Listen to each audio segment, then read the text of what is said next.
The 2015 Mini Clubman goes on sale on the 31st of October. It's priced from £20,000 and it's bigger, but is it better? We've invited What Car readers along to give us their verdict on the new hatchback. I love the boot, love the back end, disappointed with the front because I wanted it to look like a standard Mini. Some of the other Minis have been a bit of a compromise in terms of styling, but this one, we've all said it looks right. It feels comfortable with its size. So yeah, I'm really pleased with how it's turned out. So I was quite surprised by its size, by its sort of appearance. Yeah, I mean, in terms of the styling, it's what you would expect of a Mini.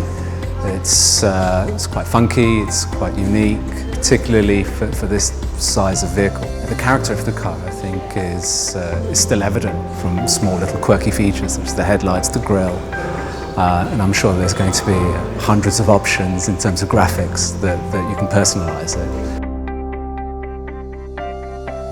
We looked at buying the previous one, but both boys are heading up 6 foot and beyond, and actually would struggle to get in and out with that little suicide door.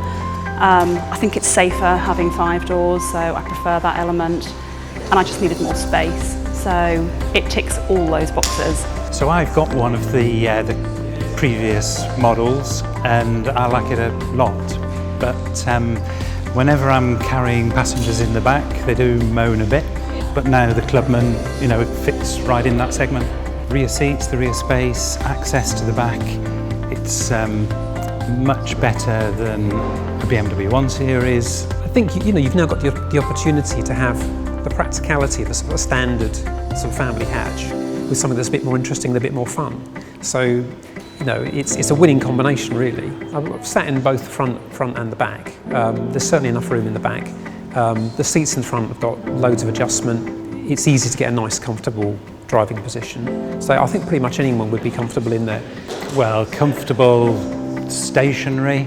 To really judge that, I'd need to have a road test, which they won't let us have today. I like the fact that I can just kick underneath and it opens up, or it can open up just half. The Clubman doors, quite a novelty. They're useful in many ways. I'm not sure what living them would be like, but certainly the boot's a nice size. It's a very practical boot. We tried playing with some luggage in there today and it all fits. So yeah, for a sort of standard family outing or something, it'd be perfect. I was able to put a buggy in there, just a normal stroller, diagonally, and it was flat on the ground, so you can still put things around it, and that's something that I can't currently do in my car. So that's incredibly appealing. I think the electronic parking brake is a great feature. It gives a lot of space, particularly for the centre console. It was simple enough to use, and I guess it's 2015, so it's got to be there, hasn't it? We had a little play. I mean, there's a million and one options in there, and yeah, I'm sure with a bit of practice you'd get used to it. But certainly a lot of features they've put into this car. Really easier to operate. So there was the twist handle, displays on that middle dial. Very easy to control. Put the navigation in, which is standard. It showed me how to get home, which is great. So yeah, no, very easy. It was a little bit counterintuitive, where you would go clockwise on the dial, and I would expect it to run through the menu, but it's incredibly pedantic.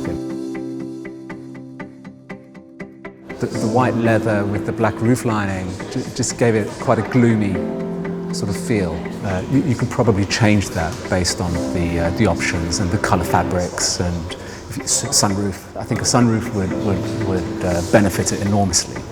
In terms of the visibility out of the windows, they were quite small.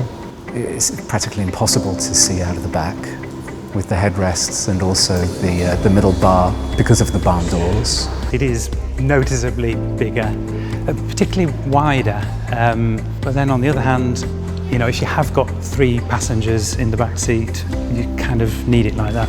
I mean, the thing with Minis is there's always an option list a mile long, and they can get very expensive if you go mad. So the more standard equipment that's on the car, things like putting the sat nav in a standard is excellent. I've already been scouting the internet for the bits of information about configuring and when orders can be placed and that sort of stuff, yeah. I would most certainly consider one. I'm not sure I'd buy one straight away, but certainly as a candidate for my next vehicle in a couple of years' time. Definitely going to buy one. The Mini Clubman goes on sale on the 31st of October and it starts from £20,000, but we'll be driving it before then. So check back on whatcar.com for all the latest car news, reviews and videos.